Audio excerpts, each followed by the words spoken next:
ගරු බිමල් නායක මැතිතුමා. ගරු නියෝජ්‍ය කතානායකතුමනි, අද දින විවාදයේ තිබෙන කරුණ පිළිබඳව සාකච්ඡා කිරීමට ප්‍රථමයෙන් අද රටේ ඇතුළත තිබෙන ගම් වතුර ආපදා තත්ත්වය නිසා පාර්ලිමේන්තුව කලින් අවසන් කරන්න තීන්දුව කළ තිබෙනවා. අපි මේ වැදගත්කමක් දකිනවා. ඒ වගේම මේ පනතේ සංශෝධනය පිළිබඳවත් ගැසට් නියෝග පිළිබඳව සාකච්ඡා කළ යුතු වෙන නිසා කෙටි අදහස් දැක්වීමක් කරන්න කැමැතියි. ඒකම විපතරපත් ජනතාව වෙනුවෙන් අපේ කනගාටුව ප්‍රකාශ කරන ගමන් ආණ්ඩුව පැත්තටත් ආණ්ඩුව පැත්තෙන් කළ යුතු ඒ කාර්යභාරයන් කාර්යක්ෂම කරන්න කියන බලපෑමත් ඒ වගේම ජනතා මිත්‍ර විදියට අපිත් අපේ ශක්ති ප්‍රමාණයෙන් මේ අවස්ථාවේදී ජනතාව උදව් කරන්න බලාපොරොත්තු වෙනවා. මම මේ විවාදය ආරම්භ කිරීමට ප්‍රථම එක කරුණක් ගැන කියන්න කැමතියි. ගරු කතානායක නියෝජ්‍ය කතානායකතුමා අද දිනේදී මෙතන පාර්ලිමේන්තුවේ සභාගත කළ තිබෙනවා පරිපූර්ණක ඇස්තමේන්තුවක් අතිරේක ප්‍රතිපාදන පිළිබඳ සටහනක්. ඒ ඉතාමත්ම මේ අද දැන් මේ ගම් වතුර කියලා කියන්නේ මේ සුවිශාල ආපදාවක් වෙනවා. කවදාවත් ඒවා මේ මිනිසුන්ට නැවත හම්බ කරගන්න අමාරුයි. කොපමණ වන්දි ගෙවනකුවත් සමස්ත වන්දියක් ලැබෙන්නේ නැහැ.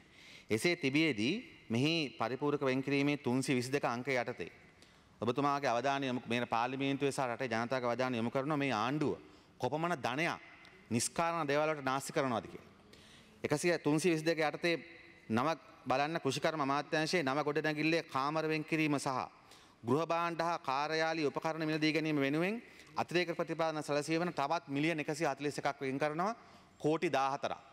ඔබතුමා දන්නවා මේ පාර්ලිමේන්තුවේ ඔප්පු කරලා පෙන්නවා දැනට වහලා දාලා තියෙන කෘෂිකර්ම අමාත්‍යාංශ ගොඩනැගිල්ල වෙනුවෙන් කෝටි 300කට ආසන්න මුදලක් දැනට නාස්ති කරලා තිබෙනවා.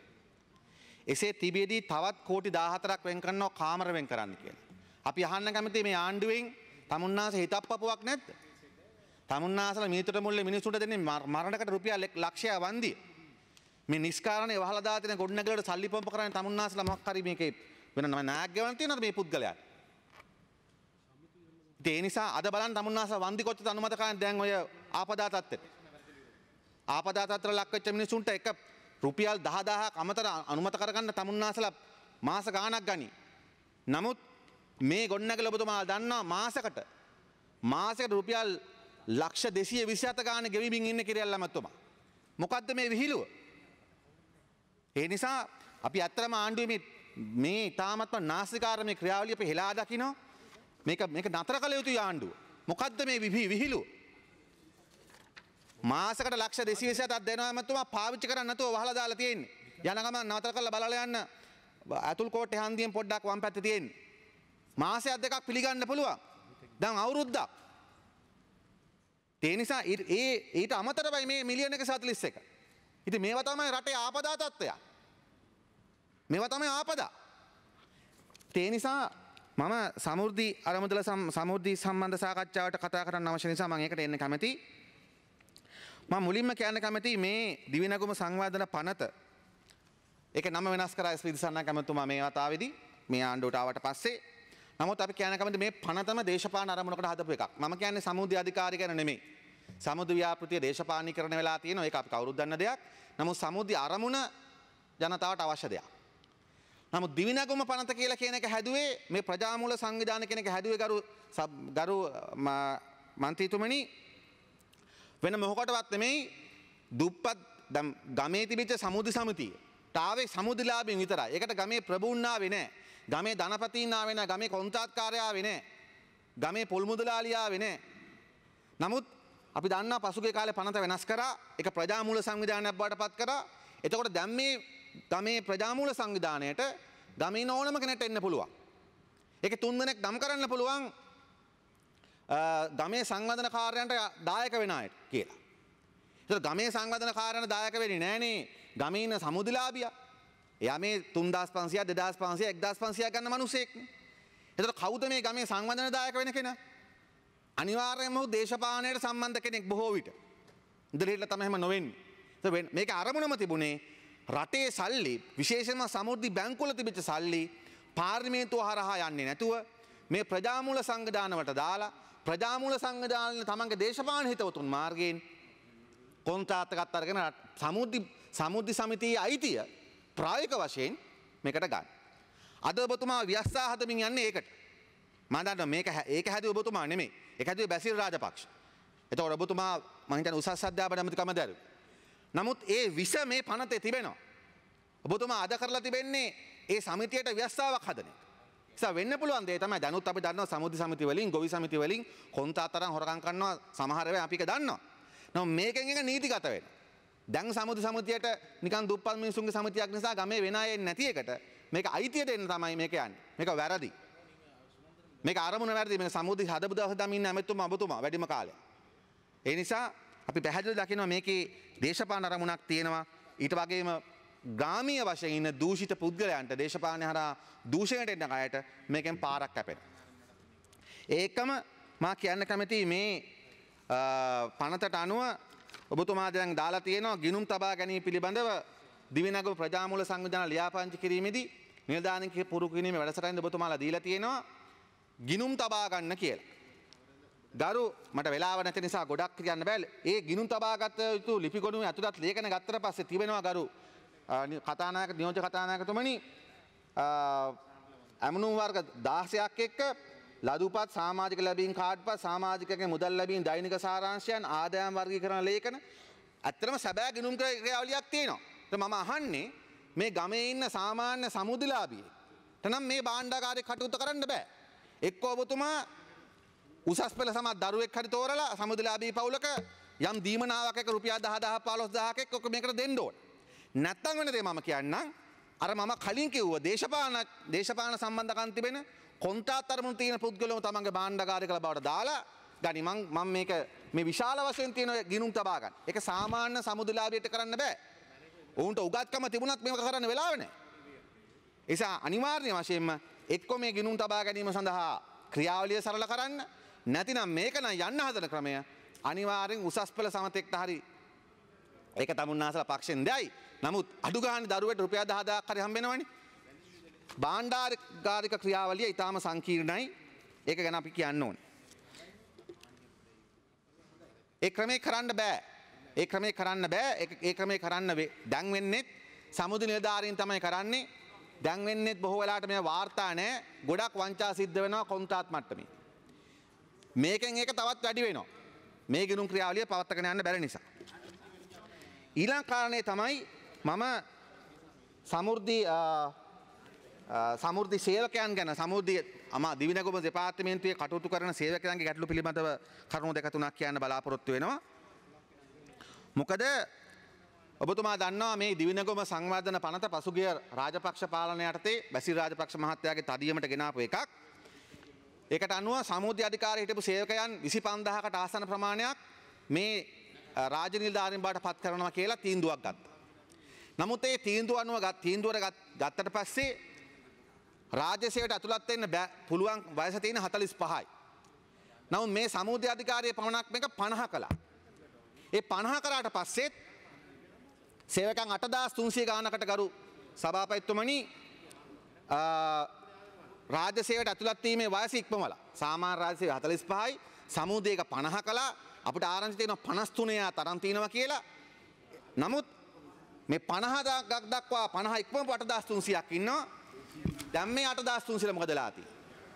දැන් ඒගොල්ලන් 1995 ඉඳලා රදාතම් කරලා ඒගොල්ලන්ට රාජ්‍ය සේවය සම්බන්ධ කරගන්න බලාපොරොත්තු වුණාට තාම ඒගොල්ලන්ගේ විශ්‍රාමයට සකස් වෙලා නැහැ. ඔබතුමා දන්නවා අදකට නඩුවක් තියෙනවා. නඩුවක් තිබුණා නඩුවෙන් යම් කිසි සමතයකටපත් වුණා. නමුත් ඒ සමතය පිළිබඳ ගැටලුවක් තිබෙනවා. අද නිසා මම කෙටියෙන් කියනවා නම් අද වෙලා තියෙන්නේ මොකක්ද? මේ 8300න් අය කරගත්තු අර්ථසාධක ඒගොල්ලන්ට හිමි වෙලා තිබිච්ච අර්ථසාධක අරමුදල් නැවත වටයකින් වෙනම ක්‍රමයකට ගන්න ක්‍රියාමාර්ග සකස් කරලා තියෙනවා. ඒ වගේම තමයි ඔබතුමා දන්නවා මේකෙන් 15000කට ආසන්න ප්‍රමාණයක් නිලධාරීන් රාජ්‍ය සේවයට අනුයුක්ත වුණා 2014 ජනවාරි මාසේ 3 වෙනිදා ඉඳලා. ඒ රාජ්‍ය සේවයට ඇතුළත් වෙද්දී රාජපක්ෂ පාලනය ඔබතුමාත් ඒ කාලේ ආණ්ඩුවේ ඇමතිවරයෙක් වෙන විෂයක් බාරව හිටියේ. රාජපක්ෂ පාලනය සමුද්‍ර නිලධාරීන්ට කිව්වා ප්‍රශ්නයක් නෑ ඔයගොල්ලෝ ඒකට අනුමත එකඟ වෙන්න.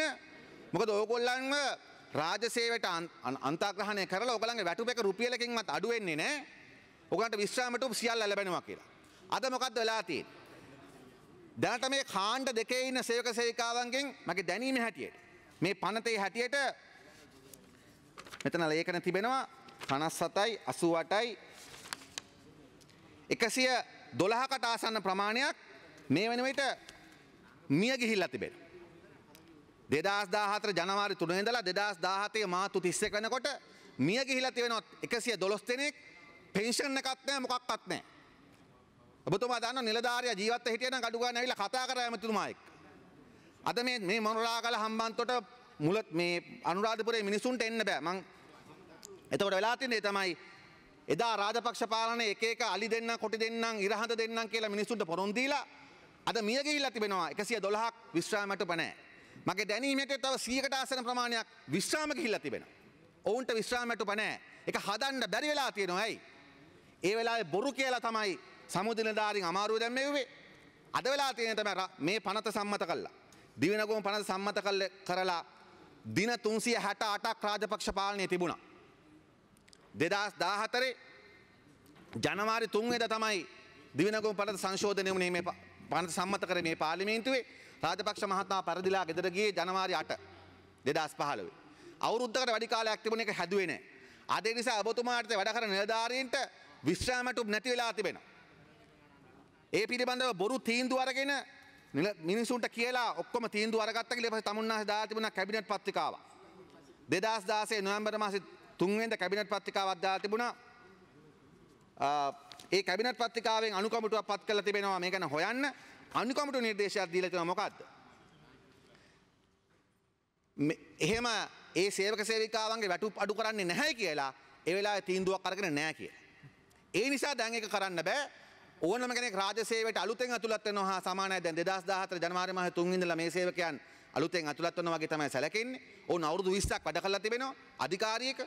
ජනවා 2014 දී අලුතෙන් නොම්බරයක් ගත්තට පස්සේ රාජ්‍ය සේවයට ඇවිල්ලා උන්ගේ සේවයට අනුව උන්ගේ ගත කරපු කාලයට අනුව වැටුප් හදන්න බෑ. මොකද එහෙම කැබිනට් තීන්දුවක් කලින් අරගෙන නැහැ කියලා වර්තමාන කැබිනට් අනුකම්පිටුව කියලා තියෙනවා.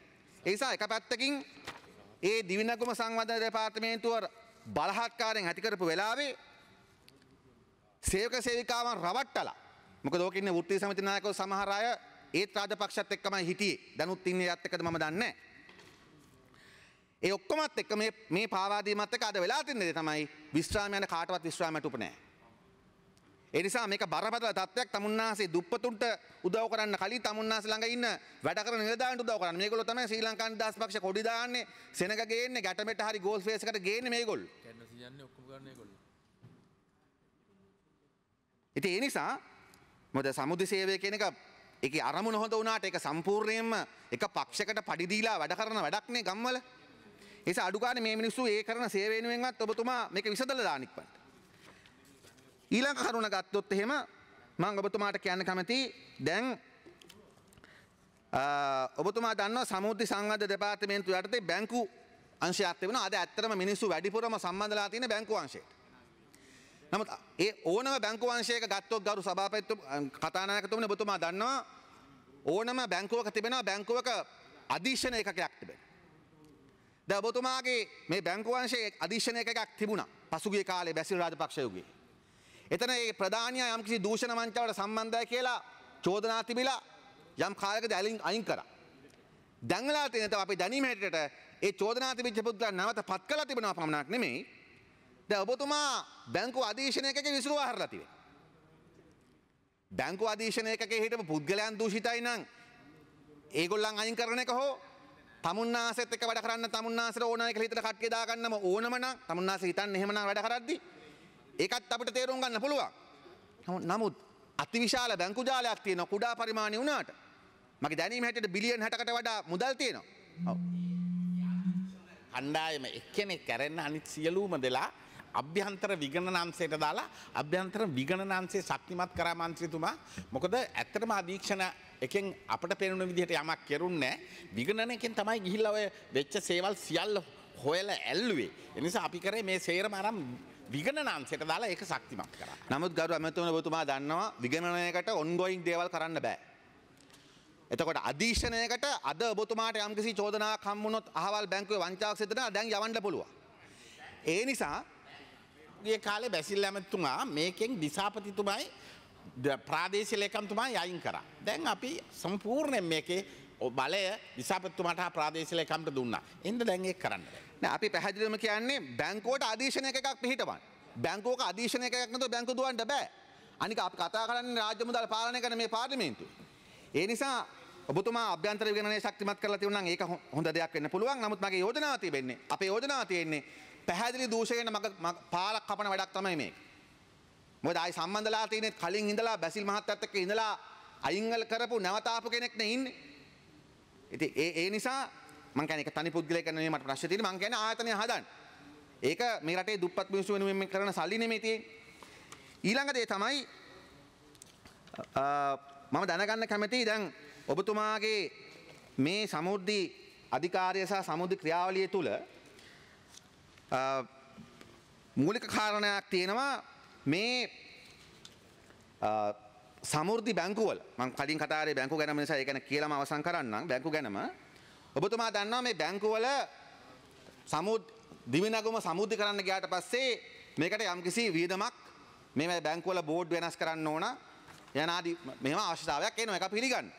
එතන මේ පිළිබඳව නලින්ද ජාතිස්ස මන්ත්‍රීතුමා 2017 පෙබරවාරි මාසේ 9 වෙනිදා මේ පාර්ලිමේන්තුවේ තමුන්නාසගෙන් ප්‍රශ්න කරලා කිව්වා මේ බෝඩ් වෙනස් කිරිල්ලේ සෙල්ලම නිසා විතරක් බෝඩ් වෙනස් කිරීමේ සෙල්ලම නිසා විතරක් මිලියන් 75ක් 80ක් වගේ මුදලක් මුළු බැංකු පද්ධතියටම යනවා කියලා.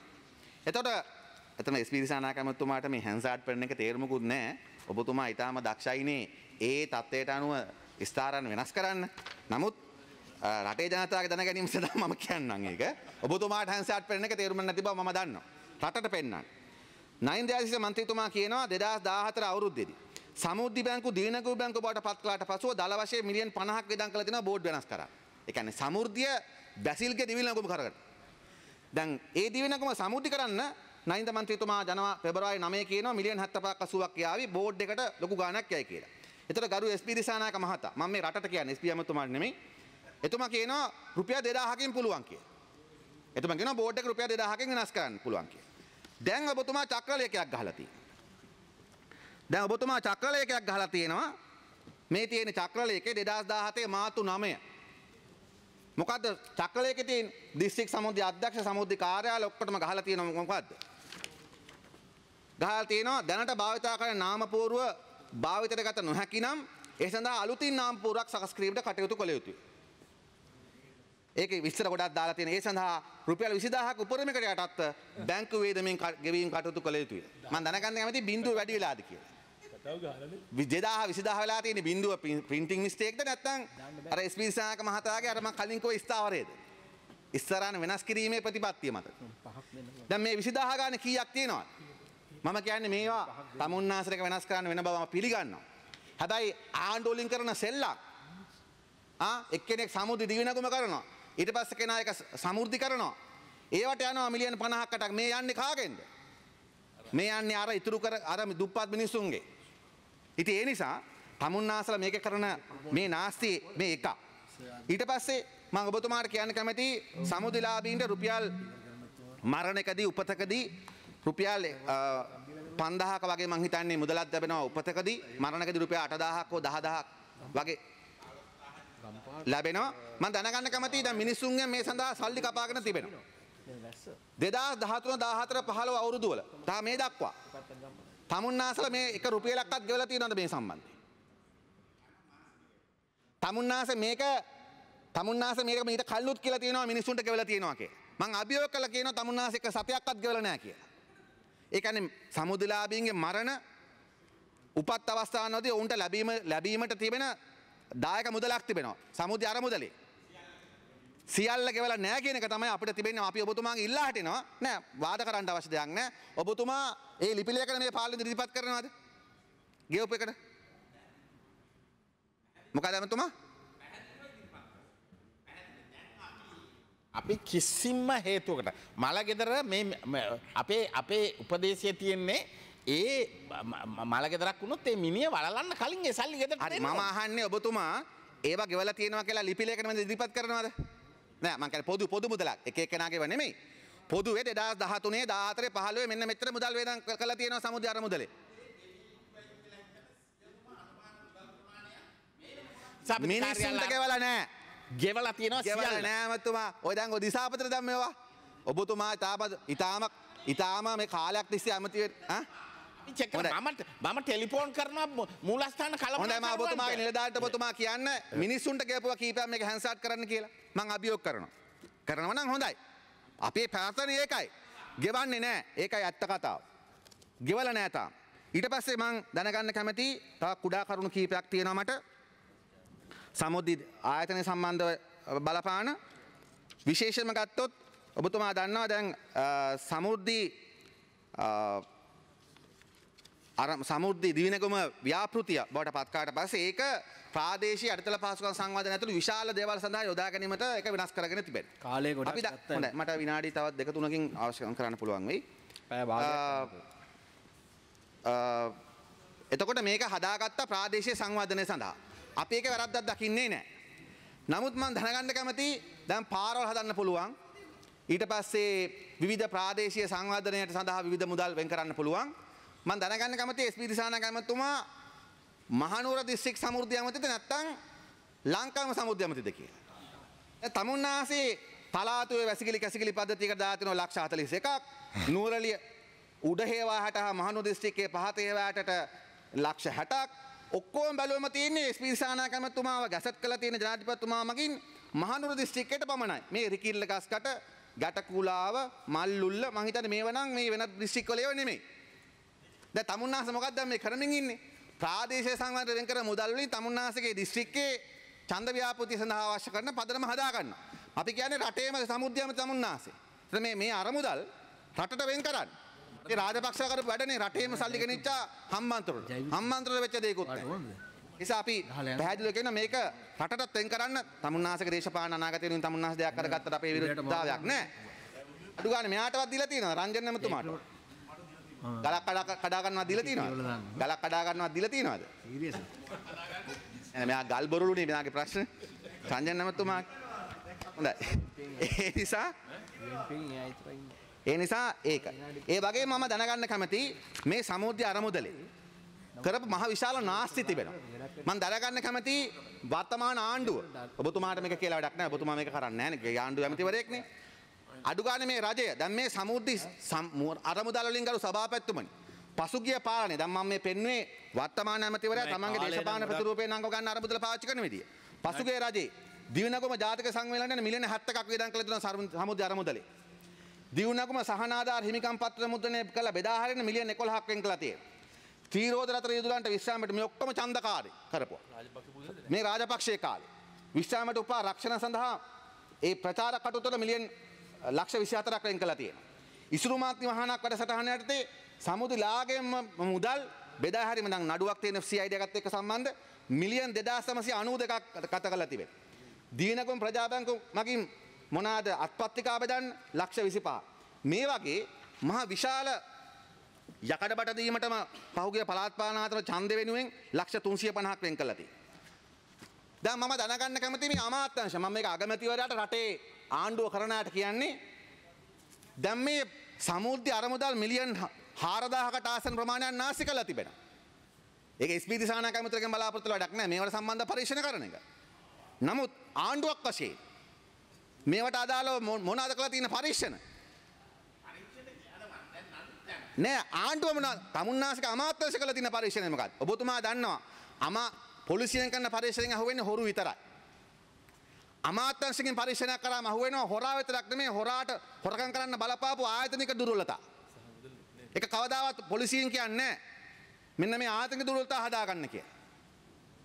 ඒ නිසා අපි කියන්න කැමති ආණ්ඩුවක් වශයෙන් ආයතනික වශයෙන් පරීක්ෂණයක් කරන්න ඕනකම තියෙන එකට තමුන්නාසික කරන්න බෑ. අවසන් කාලෙතුමා. හොඳයි. ඒ නිසා අවසාන විනාඩියට කියන්න කැමති තමුන්නාසේ ළඟදී දාලා තියෙනවා සමුද්‍රලාභී පවුල් වල දරුවන්ට ජපාන් රටේ ශිෂ්‍යත්ව සඳහා ශිෂ්‍යත්ව 25 දෙන්න කියලා.